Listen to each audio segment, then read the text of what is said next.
Então, boa noite, irmãos do Centro Espírita Luz e Paz. Vamos iniciar nosso encontro semanal, elevando nosso pensamento a Deus, pedindo a bênção de Jesus para os trabalhos dessa noite, a presença dos nossos mentores espirituais, dos mentores espirituais de nossa casa espírita, para que possamos, ao elevar nosso pensamento, possibilitar com que eles nos tragam boas inspirações para a nossa reflexão de hoje. Hoje, amigos, nós vamos falar sobre Evangelho no Lar, né? Esse hábito, né? Essa realização que é muito importante para o nosso desenvolvimento moral, para a nossa harmonia no lar, né? Para que a gente possa criar defesas para a nossa casa. O nosso papo hoje vai ser um pouquinho mais simples do que a gente costuma ser. Então nós vamos falar um pouquinho, né? Falar como vocês podem fazer o Evangelho no lar, algumas sugestões, né? Os benefícios que trazem. E espero que seja bastante útil, né? Nesse momento que a gente está vivendo, um momento aí que a gente ainda não temos o fim dessa pandemia, né? Nós já temos, graças à providência divina, tivemos aí em tempo recorde vacinas, hoje estamos aí com grande parte da população vacinada, mas temos aí as ondas, as idas e vindas, né? A gente, por exemplo, no nosso município, a gente tem aí agora, a gente abaixa bastante o índice de contaminação, depois volta a crescer, abaixa novamente, né? A gente vai convivendo ainda com isso e a gente tem diversos outros fatores aí no nosso país e no próprio mundo também, né? A gente vê isso que não é uma coisa exclusiva do nosso país, mas nós temos um ambiente de muita dor, de muito desespero, de muito ódio às vezes, e o Evangelho no lar, ele nos propicia, ele nos proporciona, nos blindar contra tudo isso, da gente manter a serenidade, né? Da gente criar um pouco mais de empatia. Nós vamos ver porquê, dentro da dinâmica do Evangelho no lar, quando o Evangelho bem feito, né, da maneira como deve ser, ele propicia um diálogo franco entre as famílias, né? E isso gera empatia, né? O exercício do perdão, o exercício das virtudes.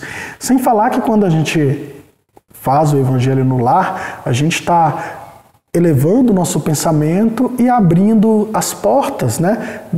Abrindo a conexão, estabelecendo uma conexão para que os bons espíritos possam nos auxiliar mais diretamente, possam nos inspirar e nos aconselhar para que a gente tome boas decisões, para que a gente siga no caminho, digamos assim, correto, direto para nosso desenvolvimento espiritual.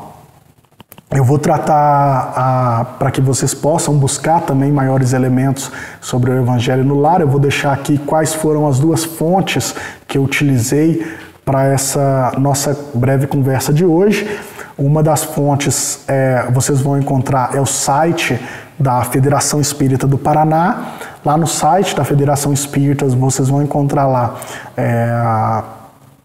não é como se fosse uma aba, mas vai ter lá Evangelho no Lar, e aí você clica, vai ter tudo sobre o Evangelho no Lar, como fazer, lembretes, né, orientações.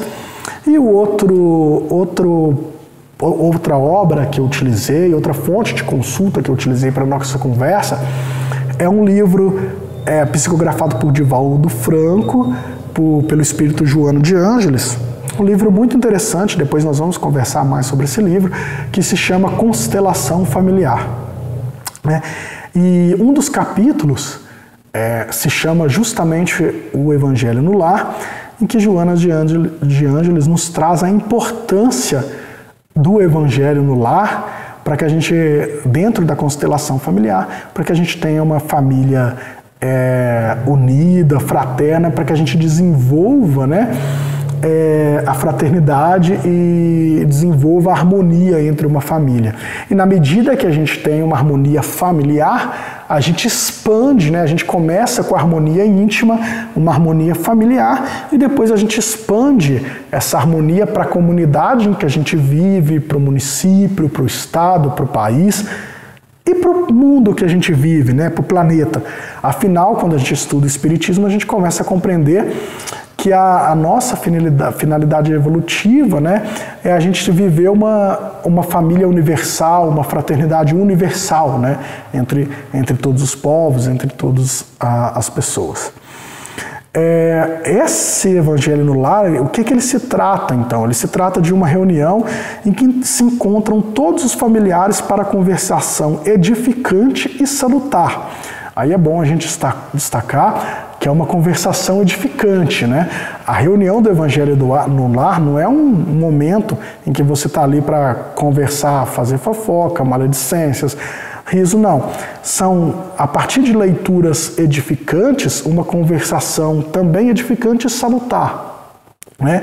Onde a gente pode discutir problemas comuns e esclarecimento de dificuldades nos relacionamentos, revelando-se excelente oportunidade para o bom desenvolvimento ético-moral, dirimindo incompreensões e solucionando problemas. Como assim? Vamos traduzir. Isso aqui eu li um trechinho que estava lá no livro da Joana de Ângeles, mas vamos entender isso. Quando a gente reúne a família, né, para realizar o Evangelho no Lar, como a gente vai realizar o Evangelho no Lar? Depois eu vou traçar aqui um roteiro bem prático, mas a gente vai fazer uma prece de abertura, né, para a gente já ir harmonizando, elevando nossos pensamentos. Depois, geralmente, a gente vai fazer a leitura de um texto edificante. Via de regra, como a gente está trabalhando aqui dentro da doutrina espírita, um dos textos a gente recomenda que seja o Evangelho, né? Então a gente vai fazer essa leitura. Sobretudo o Evangelho segundo o Espiritismo é um texto muito excelente para a prática do Evangelho no Lar, porque ele traz os postulados, ele pega ali dos textos dos evangelhos tradicionais, ele pinça bem os postulados morais que traz os evangelhos, ele destrincha bem numa linguagem bem clara, tentando tirar um pouco do simbolismo, da alegoria, e depois ele traz instruções dos espíritos, dos bons espíritos, sobre esses postulados morais. Então a gente faz essa leitura edificante e depois a gente discute, né, esses textos, esses postulados morais, tá? Quando a gente discute ali em família, e depois também no roteiro eu vou deixar bem claro uma observação, a gente evitar nessas discussões citar exemplos pessoais, julgando uns aos outros, né, de forma acusatória. Olha, mas está vendo o que o Evangelho disse? Você não fez isso, você não age assim. Esse tipo de postura ele acaba trazendo desarmonia para o Evangelho no Lar. Então a leitura edificante é para a gente estar discutindo como os espíritos os fazem, né? Se vocês perceberem ali nos comentários dos espíritos, as instruções dos espíritos, aos postulados do Evangelho, no Evangelho segundo o Espiritismo, você vai ver que ele não aponta, não julga ninguém, né? Ele não aponta fulano fez isso, fulano, a mesma coisa a postura dentro da prática do Evangelho no Lar. A gente vai ali discutir por alto, né? Olha, esse postulado do Evangelho, a gente deve agir dessa forma. E na medida em que o Evangelho no Lar vai se tornando um hábito, a família vai construindo aquela confiança nessa discussão, quando as pessoas passarem a se sentir confortáveis, por exemplo, pais, filhos, nessa relação, quando elas passarem a sentir um conforto, e tenha certeza que quando a gente está com um pensamento elevado, os bons espíritos vão estar auxiliando, eles estão presentes, eles participam ali do Evangelho conosco. Quando tiver o clima criado, o hábito formado, a confiança entre os participantes formada, naturalmente as pessoas vão se sentir confortáveis para expor seus problemas dentro desse clima de confiança, E aí começar a ter ser um espaço também de diálogo aberto e franco entre os familiares, as pessoas que estão ali participando, refletindo sobre suas condutas, analisando sobre a ótica do Evangelho, onde as pessoas vão poder trocar ideia. Mas isso tudo, né, é quando cria um clima de confiança. Por quê? Porque a gente costuma se retrair, não expor, não dialogar. Por exemplo, hoje um problema muito comum nas famílias, né? E isso depois também recomendo a leitura desse livro, Constelação Familiar, porque é um fator que leva muitos jovens às drogas, à depressão, ao suicídio, essa falta de comunicação entre pais e filhos, esse diálogo aberto e franco, porque muitas vezes a gente deixa de ter esse diálogo pelo medo do julgamento, da repreensão, né, da gente não poder ter um diálogo com confiança, que a gente vai ter uma empatia e uma receptividade e vai ter uma mão amiga, compreensiva, para a gente compartilhar esse fardo, refletir sobre a nossa conduta à luz do Evangelho e modificar. Então, na medida que a gente vai realizando o Evangelho no lar, quando a gente vai discutindo esses textos edificantes do Evangelho, sem apontar para casos específicos, sem fazer julgamentos condenatórios, com o passar do tempo, a gente vai criando uma confiança nos participantes de que eu posso trazer minhas vivências, trazer minhas aflições, trazer minhas preocupações, refletir, fazer reflexões sobre a conduta que eu tive, por exemplo, naquela semana, à luz do Evangelho, sem me preocupar que os demais presentes ali vão estar me julgando, me condenando, né? Então eu construo uma relação de confiança entre os participantes. Isso para a constelação familiar, isso para os participantes, para a família que pratica o Evangelho no lar, traz uma solidez, uma força, né? Uma cumplicidade entre os seus membros, né? E muitas vezes a gente sabe que nessa família, ninguém cai numa família por à toa, muitas vezes a gente está numa família para que a gente restabeleça ligações que tivemos em vidas passadas, às vezes problemáticas, que a gente necessita resgatar, que a gente necessita harmonizar nessa vida. E o Evangelho no lar é uma ótima oportunidade porque a gente vai construindo, à luz do Evangelho, essa confiança e a gente faça esse resgate com solidez e o melhor de tudo, com a companhia e a influência e a orientação dos bons espíritos, porque eles compromissadamente estão com a gente ali no nosso compromisso semanal do Evangelho no lar, né? A gente também agrega nossa família, porque a gente sabe que o desenvolvimento tecnológico, ele trouxe muitas facilidades, mas um efeito pernicioso do desenvolvimento tecnológico foi a desagregação da família, né?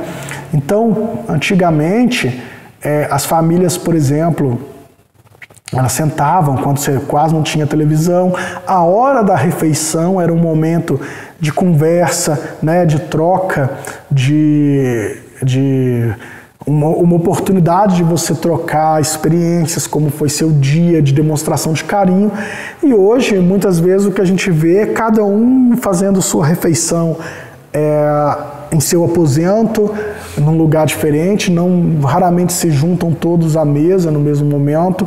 Muitas vezes, quando se juntam todos à mesa, tem uma televisão ali ligada, onde a gente vai estar ali imerso em programação, ou que enaltece exageradamente o materialismo e as sensações físicas, ou que vai estar um grande destaque para eventos trágicos do cotidiano, gerando transtornos, distúrbios psíquicos, gerando preocupação, gerando medo. Então, isso acaba por envolver, por atrapalhar essa dinâmica familiar, esse momento de convivência. E a prática do Evangelho no lar, ele resgata esse momento. Então, é um momento que você vai escolher um cômodo da casa tranquilo, sem a influência de televisão, de telefone celular, de tablet, de internet, onde vocês vão se dedicar à leitura edificante, à reflexão sobre o Evangelho, né? E A importância do Evangelho no lar é tão grande que ela é recomendável até para aquelas famílias que não professam ou não participam, engajam numa religião espiritualista ou numa religião cristã, mas é uma prática que é recomendável para qualquer família, né? Ainda que você seja uma família que não professe qualquer religião, ela pode se reunir semanalmente para estudar textos edificantes. Nós temos, dentro da literatura, nós temos textos com conteúdo moral, sem uma conotação religiosa mais forte, mas um conteúdo moral muito grande e muito forte, que essas famílias também podem trabalhar.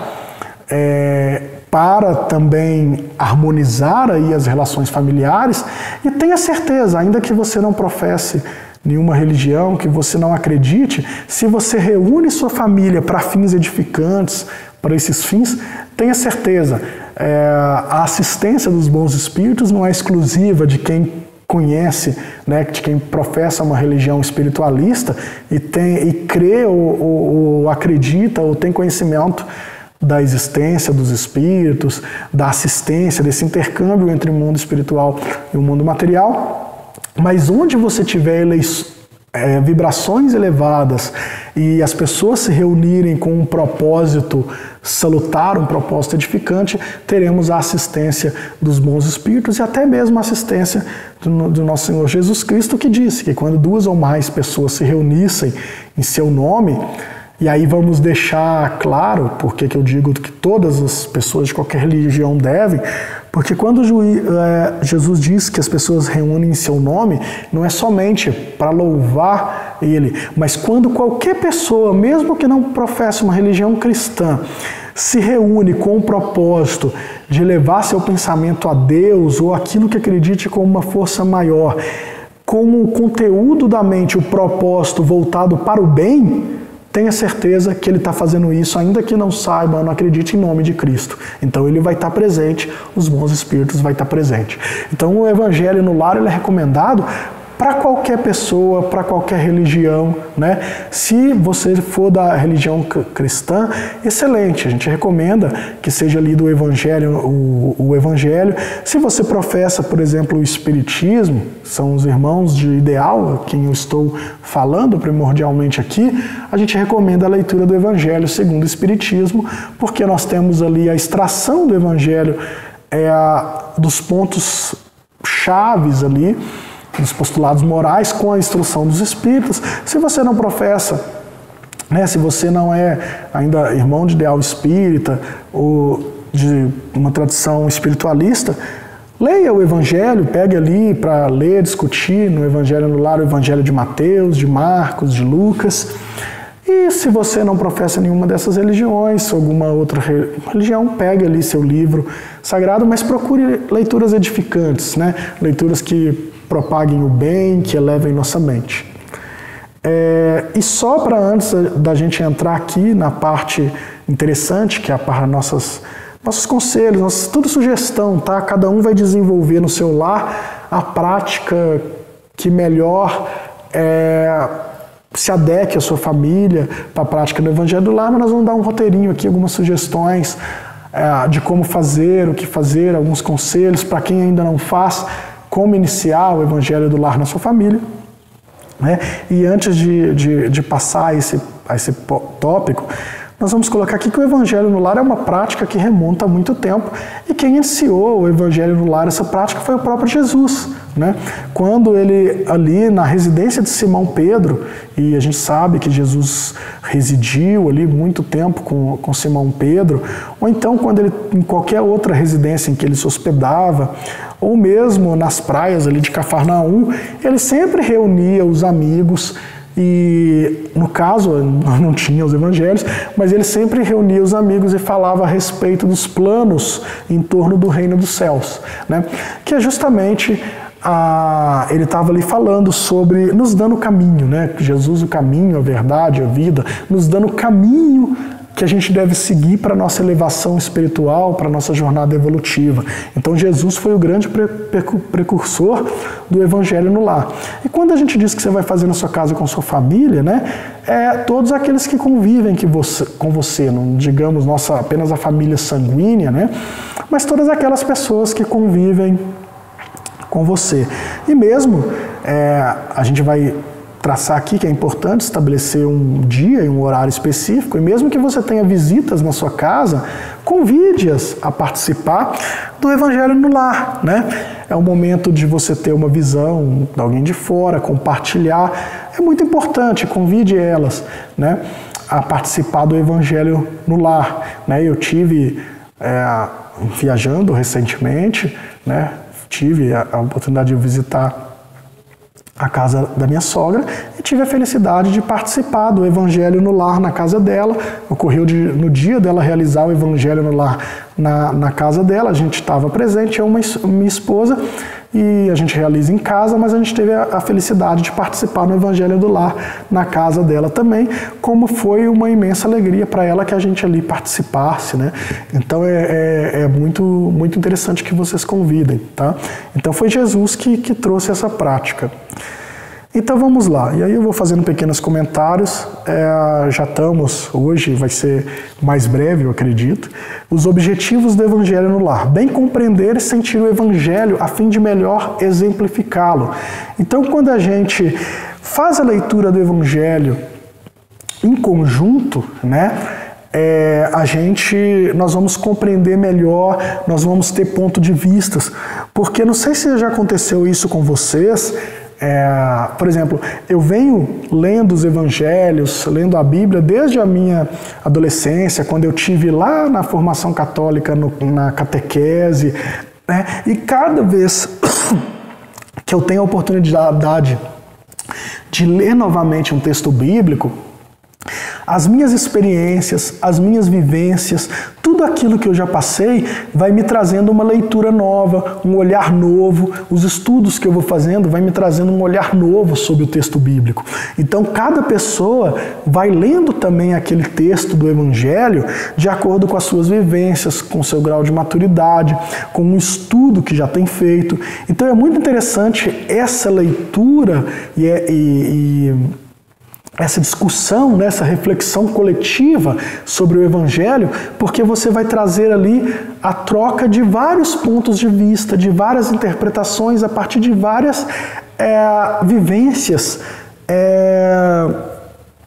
diferentes sobre aquele texto, sobre aquele postulado. A questão, né, que a gente tratou da constelação familiar, às vezes, pela leitura que o filho faz de um texto, a interpretação de um texto do Evangelho, o pai vai conseguir ali, ainda que o filho não coloque muito uma situação específica que ele viveu, mas pela forma com que ele interpreta, como ele pensa, você consegue saber o que ele está precisando, apoiar. Por isso que eu falo que o Evangelho também, ele vai expondo e permitindo com que você ajude, você tenha outras leituras, outras vivências. Então é muito importante, né, que essa leitura coletiva, essa discussão salutar ali sobre o Evangelho. E cada um pode trazer um exemplo, né? Na medida que vai se criando a confiança, cada um vai trazendo um exemplo de vivência evangélica, um exemplo do que as circunstâncias às vezes façam que a gente não, os nossos interesses, desejos, faz que a gente não viva aquele postulado evangélico. Tudo isso vai enriquecendo esse estudo, né? Outra coisa é que você cria o hábito salutar de reuniões evangélicas no lar, no intuito de despertar e acentuar o sentimento de fraternidade que deve existir entre as criaturas. Quanto mais você vai vivendo o Evangelho, vai trocando experiências, quando as pessoas vão sentindo confiança e trocando essas confidências, auxílio, isso você passa a enxergar também pela ótica do outro, o que desenvolve a empatia e a fraternidade.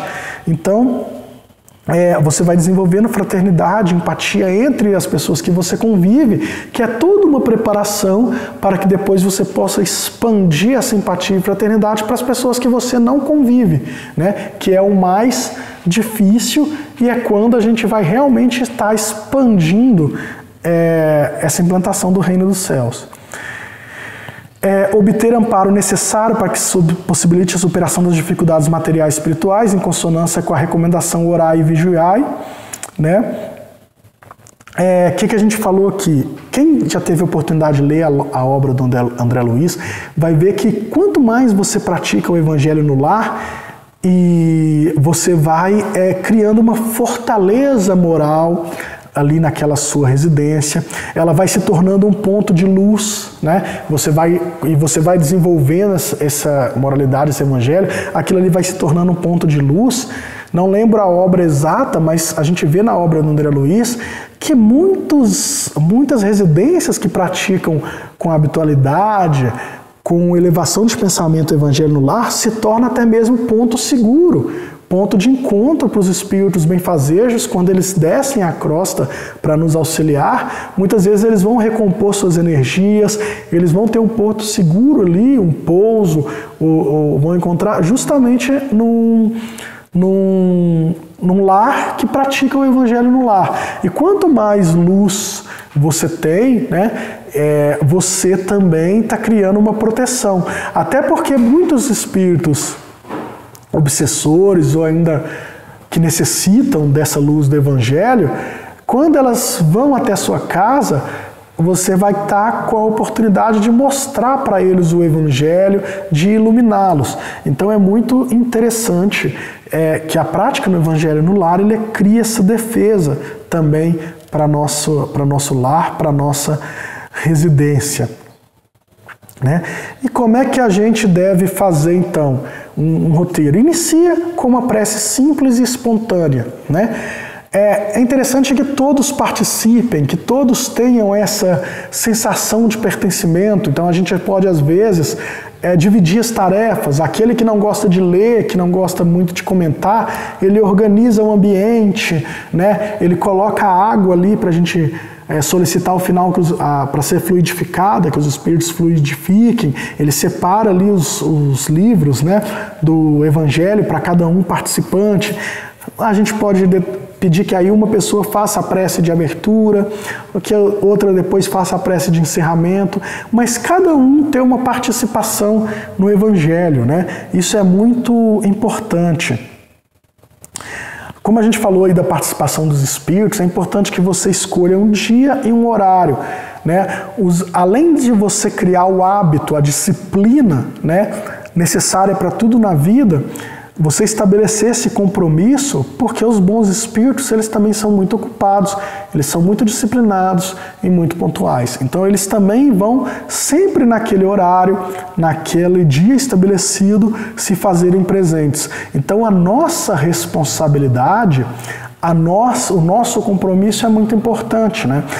E eu penso assim, como a gente vai solicitar o auxílio dos bons espíritos se a gente sequer respeita um compromisso assumido com eles no Evangelho no Lar? Então, o estabelecimento de um dia e do horário fixo é muito importante para que isso ocorra. Quando houverem crianças, né, presentes, aproveita as crianças para fazer uma prece, ou declarar uma poesia, ou ler um pequeno trecho evangélico. É surpreendente como as crianças participam de forma tão espontânea e natural, né? Minha pequenininha, às vezes a gente faz o evangelho, é tão gostoso porque ela vê a gente lendo, discutindo, e ela não sabe ler, tem 3 aninhos, mas ela pega um livrinho ali de mensagens, ela abre como se ela estivesse lendo, ela agradece a Jesus e as amiguinhas. E isso vai desenvolvendo o hábito. Então é importante que as crianças participem, que você vá envolvendo essas crianças no lar. Eu lembro, agora ela já pega um livrinho, né? Pega um livrinho, tipo Pai Nosso, ela abre porque ela vê a gente orando, então ela abre, aí ela faz como se estivesse lendo e vai fazendo a oraçãozinha dela. E até um tempo atrás a gente tinha uma Bíblia né, uma Bíblia ilustrada para crianças. Então a gente estava lá com o Evangelho aberto e ela adorava ali, ela falava que era o livrinho dela, ela abria a Bíblia, que é uma Bíblia para criança, ela é toda ilustrada, então tinha ali as passagens de Jesus e ela achava o máximo, ela sabia que aquele era o livrinho dela de fazer a oração. Então envolver as crianças no Evangelho no lar também é muito importante, que todos participem, da criança à vovó que mora com você, traga todos para participar do Evangelho no lar, né? E sempre colocando, às vezes você recebe uma visita, você recebe alguém que seja de outra, um familiar que seja de outra religião, não tem problema, como eu estou falando, o Evangelho no lar não é uma coisa exclusiva do Espiritismo, é uma coisa que pode ser feita por pessoas de qualquer religião. É lógico, se eu receber lá em casa uma pessoa que professa outra religião e eu convide e ela tope, uma felicidade muito grande participar do Evangelho no lar, é lógico que às vezes em vez de ler um Evangelho segundo o Espiritismo, nesse dia eu vou ler um Evangelho, né? E a gente vai... A importância não é ler um texto espírita ou um texto do outro, a importância é ler um texto edificante, né? Que traga. Como a gente está numa religião muito cristã, às vezes vamos fazer um evangelho aqui em casa, com alguém que não seja, por exemplo, espírita. Vamos ler aqui o evangelho de Mateus, vamos pegar um trecho, vamos discutir, né? Então não deixe de fazer o evangelho porque você tem uma presença. Às vezes é muito interessante, né? Eu já tive a oportunidade de assistir vários encontros de diálogo interreligioso e é muito interessante, às vezes, você vê leitura de pessoas da religião cristã, mas de bases, matizes diferentes, e ver como é que uma interpreta. Essa vivência é muito rica, e a gente vai ver que no fundo a essência moral é sempre a mesma, seja no catolicismo, no espiritismo, no protestantismo, a essência moral é sempre a mesma. Então, você convidar uma pessoa, um visitante que esteja na sua casa para participar do Evangelho no lar, né, é um ato de confiança, de amor, porque você está abrindo ali para uma coisa tão importante que ela participe. Eu me sinto, por exemplo, se eu estou na residência de alguém convidado a participar no Evangelho do Lar, é uma sensação de honra muito grande, porque aquela pessoa confiar um momento de oração, de intimidade tão grande, de compartilhar com você. Então para mim é uma honra muito grande, acho que para as pessoas também, e você ter essa. Então não deixe de fazer o Evangelho porque você está com visita em casa. Se você vai marcar um compromisso para aquele dia, marque para depois do horário que você marcou para o Evangelho no lar, né?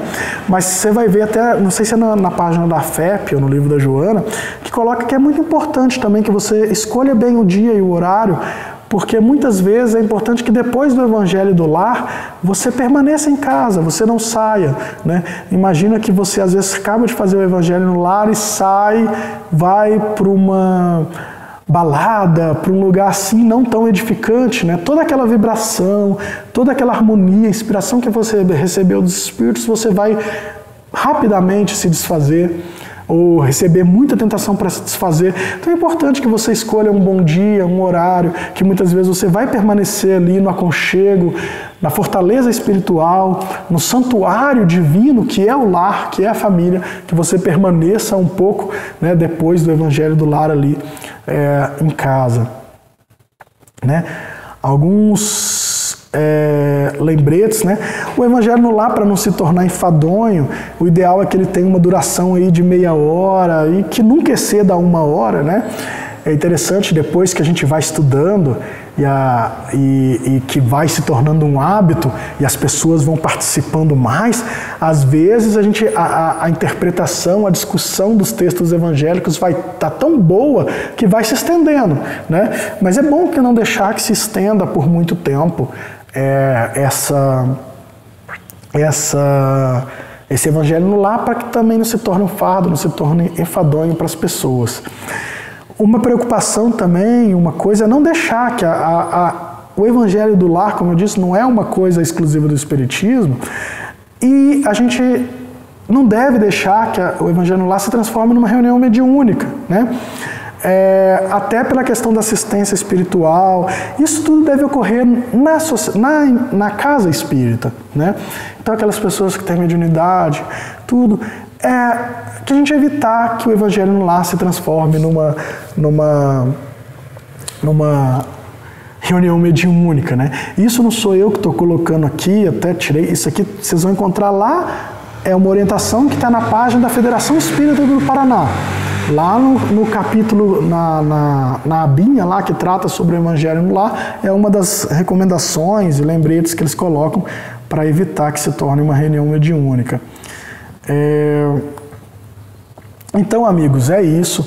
Eu espero que eu tenha trago aqui de uma forma mais descontraída, sincera, mas despertado um pouco de vocês, para que possa, quem não faz o Evangelho no Lar, iniciar essa prática que é tão gostosa e nos ajuda bastante. Para aqueles que já fizeram e abandonaram, que retornem ao Evangelho no Lar. Para aqueles que façam, né, que se sintam compelidos a continuar fazendo, que tragam aí na nossa casa espírita, que possa comentar com as pessoas, porque com certeza quem faz, tem tornado isso um hábito, vai trazer os benefícios que isso traz para si e também para sua família, né? Aqueles que já chegaram no patamar de confiança, onde as discussões fluem de maneira natural, que tragam para a gente, compartilhem essas experiências para que a gente possa instituir esse hábito tão salutar. E é um hábito que vai resgatar a união das famílias, que vai fortalecer a gente moralmente, que vai nos conceder um lastro moral para que a gente passe com mais serenidade num momento tão difícil que estamos vivendo, né? E que a gente sai tão revigorado ali do Evangelho no Lar, que às vezes a gente é tão bombardeado por tudo de tão trágico que está acontecendo, que depois do Evangelho do Lar a gente sai dali leve, se sentindo, né? E a gente, por bastante tempo, não deixa com que esses bombardeios nos atinjam, né? E assim, a recomendação é que seja feita uma vez por semana, mas nada impede que você faça com outras frequências, né? Aquelas pessoas que já chegaram no patamar que querem fazer mais de uma vez por semana, 2 vezes por semana, nada a óbice, né? Num período mais crítico da pandemia, lá em março, abril do ano passado, né? Eu gosto de assistir muitas lives do Divaldo ali na Mansão do Caminho. Teve um período em que se recomendou, né? Que foi recomendado que se fizesse o Evangelho no Lar. A psicosfera da Terra estava tão pesada, e acredito que possamos estar passando novamente por um momento desse, mas estava tão pesada que o Evangelho no Lar emana tanta luz, a oração, e o Evangelho no Lar não deixa de ser uma prece coletiva, que isso ajuda a limpar, a trazer leveza para a psicosfera. Então, às vezes, num momento que a gente passa no coletivo por um momento difícil, ou às vezes a família também, às vezes a família está passando por um momento tão difícil, de desencarnação de algum ente querido, de problemas financeiros, de problema com algum ente da família que está por um processo de drogadição, algum problema que a família esteja vivendo, não é o momento de se dissipar e deixar de fazer o Evangelho no Lar. Talvez esse momento mais difícil seja o momento de se fazer mais vezes, né? Quando a gente precisa de um apoio moral maior, que a gente faça mais vezes o Evangelho no Lar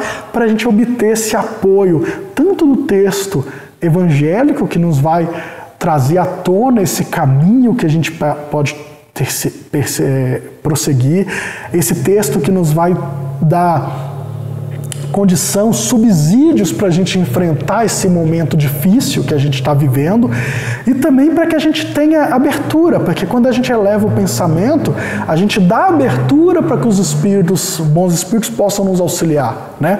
Eles estão o tempo todo ao nosso lado, mas a gente tem que permitir que eles nos acessem, permitir que eles possam nos aconselhar e que a gente possa ouvir. Para isso a gente precisa nos elevar, estar na mesma vibração que eles, né?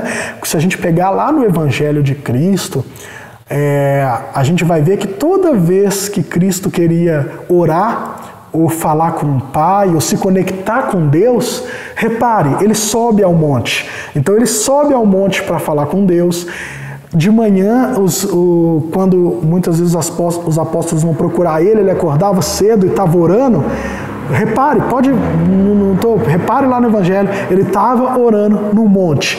Isso é um simbolismo de que para acessar, conectar com Deus, nós devemos nos elevar moralmente, elevar nossa vibração. Moisés, quando recebe ali os mandamentos de Deus, ele sobe ao monte. Né? Abraão sobe ao monte Tabor. Então toda vez que você tem um exemplo de conexão com o Pai, a gente se eleva. E quando a gente se eleva, faz o Evangelho no lar, a gente se eleva, torna essa conexão mais forte, né? Como se a gente ligasse ali, deixasse de ser uma conexão de internet de escada, a gente eleva o pensamento, a gente está ativando um Wi-Fi 5G ali, que a conexão vai bem mais rápido, né? Então a gente se eleva, né? E até só por curiosidade, porque eu citei aqui, por exemplo, esse simbolismo da Bíblia de sempre se subir ao monte para se conectar com Deus, né? E por que a gente aqui na Terra, né? A gente ainda tem altos e baixos. Você vê que raramente a gente sobe ao monte e permanece lá, né? Toda a Bíblia a gente sobe ao monte e depois desce, depois sobe de novo, desce. É o que acontece com a gente no nosso cotidiano, né? A gente participa do Evangelho no lar, se torna leve, se eleva, mantém a conexão. De repente a gente desce ao monte, nossa conexão vai caindo, aí a gente coloca o Evangelho no lar mais de uma vez por semana, aumenta a frequência de subida ao monte, né? E aí a gente vai tramitando, a gente vai adquirindo o hábito da oração. Quando percebermos, né, a gente, aí nas nossas encarnações, chegamos a um patamar que a gente está como Jesus, sempre orando, sempre no alto do monte, né? Então, amigos, espero que sintam-se todos com essa vontade de realizar o Evangelho no lar, tá certo? Vamos passar aqui para o momento da nossa irradiação, né? Rogando aos bons espíritos que possam auxiliar a todos aqueles que necessitam de auxílio, que estejam em sofrimento, né, seja por qual motivo for, mas que possa lhes levar consolo e resiliência moral para enfrentar as vicissitudes da vida, porque são todas frutos de nosso comportamento passado e experiências que são necessárias passarmos para que possamos seguir adiante na nossa jornada, nos iluminando e passando por essas provas de cada vez mais leve, né? O jugo de Jesus é leve, tornando essas provas cada vez mais leves. Que os bons espíritos possam iluminar aqueles órfãos, aqueles que se desviaram do caminho do bem, estejam nas prisões, estejam onde forem, né? Não é só através de crime que a gente se afasta do bem, mas por diversos propósitos.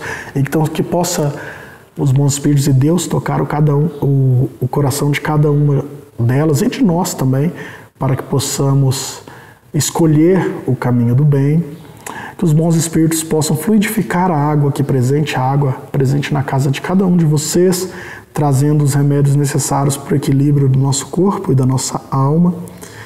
E estamos aí na véspera do dia 7 de setembro, que nesse dia, né, que comemoramos aí a nossa pátria, que Ismael, nosso governador espiritual, possa abençoar e bom conduzir todos nós, todos os brasileiros, todos os nossos irmãos, todas as nossas autoridades de todas as esferas de poder, de todos os 3 poderes, que possamos ser todos inspirados a caminharmos no bem, praticando a fraternidade, o amor, que possamos respeitar uns aos outros e de forma fraterna e amorosa caminharmos juntos a caminho da luz, como nos diz Emmanuel. Porque somente quando caminharmos juntos no mesmo ritmo, com o mesmo passo, um ao lado do outro, atingiremos nosso objetivo, chegaremos à luz. Enquanto caminharmos de maneira desordenada, conflituosa, né, com rancor, com ódio, de maneira desordenada, não avançaremos de nenhuma maneira. Só através do amor e da fraternidade atingiremos os nossos objetivos e podemos sentir a consagração e a realização da pátria do Evangelho, que é o nosso grande e amado Brasil. Então, amigos, convido a todos vocês a nos assistirem na próxima semana, tá certo? A nos acompanharem no Facebook ou no YouTube, para que possamos ter esse encontro semanal enquanto não retornamos às atividades presenciais. Espero que com a bênção de Deus, em breve, estaremos juntos aqui novamente. Vamos só terminar com a leitura do dia, hoje dia 6 de setembro. Vou ler um livro, como sempre, psicografado por Clayton Levi. É uma mensagem do Espírito Sheila. A mensagem de hoje é no clima da prece. Acalme o seu coração. Dificuldades são ensinamentos importantes. Se você caiu, apoie-se no trabalho edificante para reerguer-se. Se a doença o visita, encare-a sem revolta nem desânimo, recorrendo aos recursos necessários para a volta ao equilíbrio. No mundo, a noção de saúde ainda se limita à visão parcial do corpo físico. Há, porém, doentes saudáveis do ponto de vista espiritual, assim como existem pessoas em plena posse das energias físicas, entretanto doentes do espírito. Lembre-se de que a vida gera mais vida. Lutas, dores, decepções e tristezas formam um quadro abençoado de experiências que nos ensinam a perseverar sempre. Em qualquer situação, prossiga trabalhando no bem. Rejeite os pensamentos negativos no clima da prece, e você sentirá a presença do mais alto amparando. No final, tudo passará e você se descobrirá feliz e capaz de muitas realizações. Refletamos sobre essa mensagem e eu desejo a todos vocês uma boa semana e que Deus abençoe a cada um de nós.